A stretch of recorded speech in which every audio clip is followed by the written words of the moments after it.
నేను ఎలా వచ్చాను ఆ వెలుగులోనికి? మా నాన్నగారు చెప్తారు ఎప్పుడు, ఒక విగ్రహారాధన కుటుంబంలో పుట్టాము. ఓ విగ్రహారాధన కుటుంబంలో పుట్టి భయంకరమైన కొలువులు చేసి, వింటున్నారా, ఎల్లప్పుడూ కూడా 101 దేవతకు పూజలు చేసేవాళ్ళు మా నాన్నగారు, వాళ్ళు మా పితరులు. అలాంటి విగ్రహారాధనలో ఉంటున్నప్పుడు మా నాన్నగారికి 10 సంవత్సరాల వయసు ఉన్నప్పుడు గుండె జబ్బు వచ్చింది. అనేక చోట్లకు త్రిప్పారు. నాన్నగారు వాళ్ళ ఇంటికి ఆ రోజుల్లో విస్తారమైన ఆస్తి పాస్తులు ఉండేవి కాబట్టి ఆ దినాలలో నెలకొక్కసారైనా మరి ఈ పూజారులేమి లేకపోతే మాంత్రికులేమి ఇళ్ళకి వస్తూ అన్నిటినీ కొంచెం పరామర్శించడానికి ఒక టీం అంటూ ఉండేదట. అన్నిటిని చూసుకోవడానికి వచ్చి కుటుంబానికి విరోధంగా ఏమైనా ఉంటే వాటిని నివృత్తి చేయడము, వాటిని బాగు చేయడము, లేకపోతే ఇంకను కుటుంబాన్ని పెంపొందింపజేసే విషయాలలో వారు సహాయపడేవారు. మా నాన్నగారికి అనుకోని రీతిగా గుండె జబ్బు చేసింది. అనేక చోట్లకు త్రిప్పారు, ఎన్నో మ్రొక్కులు మ్రొక్కారు, ఎన్నో రకాలుగా సముద్రాలకి ఈది, నదులకు ఈది, వింటున్నారా, మనుషులు చేయబడకుండా నీళ్లు తీసుకుని వచ్చి దానిలో పసుపు అవి కలిపి ఇల్లంతా శుభ్రం చేసి ఎన్నో రకాలుగా వేపమండాలతో ఎన్నో పనులు చేసినను, వింటున్నారా, ఇంటిలో మాత్రము ఎటువంటి నెమ్మది సమాధానము లేకుండా మా నాన్నగారు జబ్బు పడిన కారణం చేత ఆయనను బాగు చేయించాలంటే ఒకే ఒక నిరీక్షణ కలిగింది. వేలూరులో, వింటున్నారా, వేలూరులో ఒకవేళ 50,000 రూపాయలు పుచ్చుకుని వెళితే అక్కడ ఆయనకు ఆపరేషన్ చేయవచ్చు, అయితే బ్రతుకుతాడని నిశ్చయిత లేదని చెప్పారు. మా నాన్నగారు మాట్లాడుతూ, ఆ రోజుల్లో ఒక ఎకరం 850 రూపాయలు.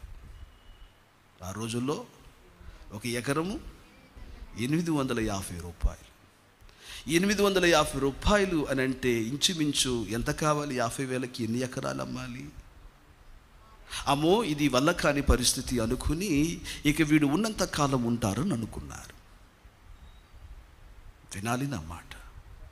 ఓ రోజున మా నాన్నగారికి తెలిసింది, ఇక నాకు వైద్యము లేదు, ఇక బెడ్ రిడన్ పరిస్థితిలో ఉంటున్నాడు, అందరూ వచ్చి చూసిపోతున్నారు, ఈ పలానా వారి పిల్లవాడంట, అదిగో చనిపోయే పరిస్థితిలో ఉన్నాడంట, ఇలాగ గుండె జబ్బు చేసిందని అనుకుంటే ఈ వార్తలు మా నాన్న చెవిలో పడడంతో అతనిలో కూడా ఒక భయం ఏర్పడింది. ఓ రోజున తన తమ్ముడితో కలిసి, అమ్మ నేను ఇంట్లో ఉండను, తమ్ముడితో పాటు కలిసి నేను పొలానికి వెళతానని చెప్పి ఇద్దరు పొలానికి వెళ్ళారు. అదిగో తమ్ముడు పొలంలో పనిచేయడానికి కాస్తంత అటుపక్క వెళ్ళిన తరువాత ఆయన అక్కడ కూర్చుండి ఉన్నప్పుడు, వింటున్నారా, గుండెలో భయంకరమైన విపరీతమైన నొప్పి వచ్చి చనిపోతానన్న భయం వచ్చేస్తే అప్పుడు తనకు తెలిసిన తన తన దేవతల పేర్లన్నీ పిలిచి మ్రొక్కి అడిగాడంట, మీరే గనక ఉంటే నన్ను బాగు చెయ్యండి అనుకుంటూ ఉంటున్నప్పుడు ఆ నొప్పి తట్టుకోలేనప్పుడు ఒక చిన్న తలంపు తన మైండ్లో గుండా ఒక మెరుపులాగా అట్లా వెళ్తుంది. ఏంటి ఆ మెరుపు అని అంటే, ఎవరోనంట వాళ్ళ ఊరిలో వీధుల మీద వెళతా ఒక బూరను పట్టుకుని గుండె చెదిరిన వారిని బాగు చెయ్యువాడు అనే మాట మాత్రం ఆయనకి ఇప్పుడు ఆయన పేరు కూడా తెలియదంట. గుండె చెదిరిన వారిని బాగు చెయ్యువాడు అనే ఒక వార్త వినబడితే అక్కడ ఉండి, నాకు ఎవరో నువ్వు తెలియదు కానీ గుండె చెదిరిన వారిని బాగు చెయ్యువాడు అని ఎవరో ఉన్నావంట కదా, నువ్వే దేవుడవైతే నన్ను ఇప్పుడే బాగు చేయాలని ఒక్కసారిగా ఏడుస్తూ కేక వేస్తే ఆయన ఆ మాట ఆపడంతోనే ఆకాశంలోనికి గొప్ప వెలుగు దిగి వచ్చి ఆయనను తాకగానే ఒక రకమైన భయం వచ్చి గుండెలో ఉన్న నొప్పి కాస్త తగ్గింది.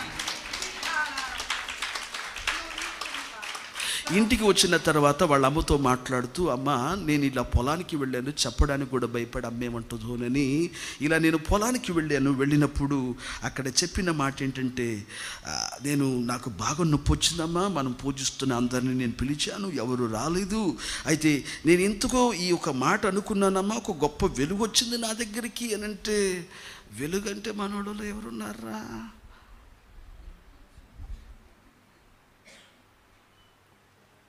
ఏమన్నయ్యా, యేసు ప్రభు అని అంటారు చాలామంది వెలుగంటే అని అన్నదంట వాళ్ళమ్మగారు విగ్రహారాధికురాలు. ఆయనకి ఆ మాటతో పట్టు దొరికింది. ఇక ఆ మాటను పట్టుకుని నువ్వు యేసుప్రభు అంట కదా, నాకు తెలీదు, వెలుగైన నీవు యేసుప్రభు అని అంటున్నారు, నాకు తెలియదని ఓ రోజున వింటున్నారే చనిపోతాను. అప్పుడు కొంచెం ఉపశమనం కలిగింది. కానీ ఓ రోజున ఇంట్లో ఆయన మంచం వేసుకుని పడుకుని ఉంటే వింటున్నారా, పడుకుని ఉంటే అలా పడుకుని కళ్ళు తెరిచి చూస్తూనే ఉన్నాడు. మెల్లగా ఒక ట్రాన్స్లోకి వెళ్ళినట్టుగా ఉంది. అదిగో ఇంటిలో వేయబడిన తలుపులు ఇలా తెరవబడ్డాయి.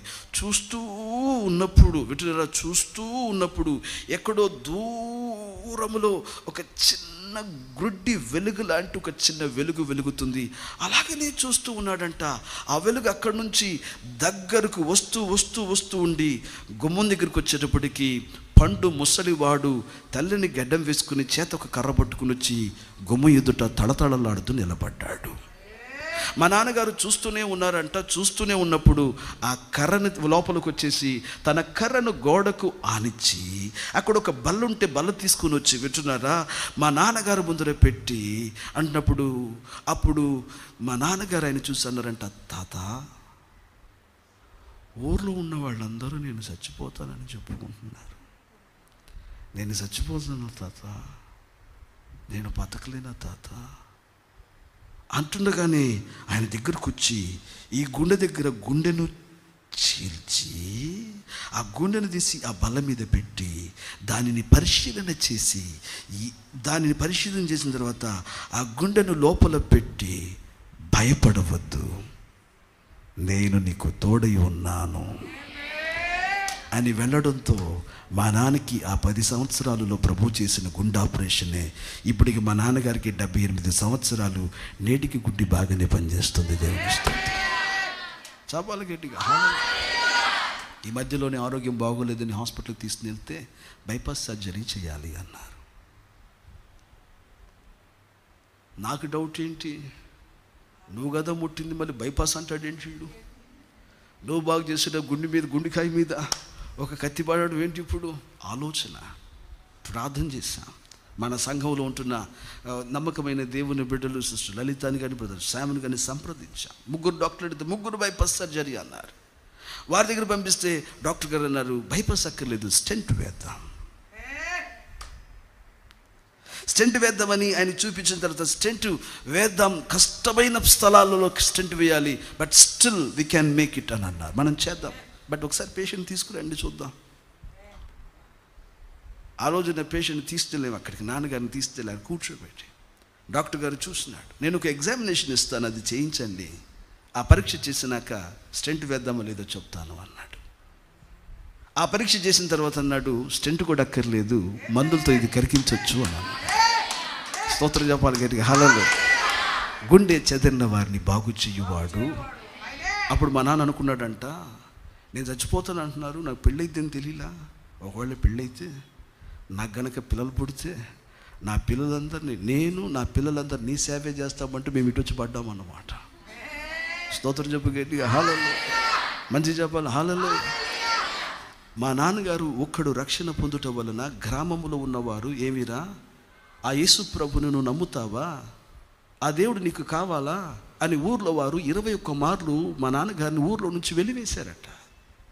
21 మార్లు వెలివేస్తే మా నాన్నగారు ఆ గ్రామం కొరకు 3 సంవత్సరాలు ప్రార్థన చేస్తే చుట్టుపక్కల 4 గ్రామాలు రక్షణ పొంది 100 మంది సేవకులు అక్కడి నుంచి బయటకు వచ్చారు.